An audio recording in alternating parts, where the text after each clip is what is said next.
अस्सलाम वालेकुम। मुंहिंजो नालो डॉक्टर जहांज़ेब आहे। ऐं कार्डिक फिज़िशियन आहियां। दौर जदीद जी हिकु ऐजाद मोबाइल फ़ोन जंहिं असांजी ज़िंदगी आसानियुनि सां भरे छॾी आहे, पर उन्हीअ सां गॾोगॾु मोबाइल फ़ोन जे घणे इस्तेमाल सां कुझु मसइला ऐं बीमारियूं पिणु वधी रहियूं आहिनि। उन्हनि मां ई हिकु नए क़िस्म जी बीमारी टेक्स्ट नेक सिंड्रोम आहे।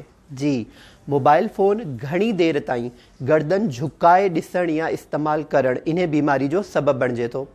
तव्हां अक्सर नौजवाननि खे ऐं ॿारनि खे मोबाइल फ़ोन घणी देरि ताईं गर्दन झुकाए इस्तेमालु कंदे ॾिठो हूंदो, जीअं हीअं। इहे अंदाज़ में मोबाइल इस्तेमालु करणु असांजी रीढ़ जी हॾी ऐं गर्दन ते बेतहाशा वज़न, बोझ ऐं स्ट्रेच विझे थो, जंहिंसां मुसलसल इंजरी यानी टुट फुट जो शिकार थींदड़ असांजा मसल्स, नेक मसल्स असांखे अॻियां हली कंहिं मुकमल डिसेबिलिटी या माज़ूरी ॾांहुं धकेले सघनि था।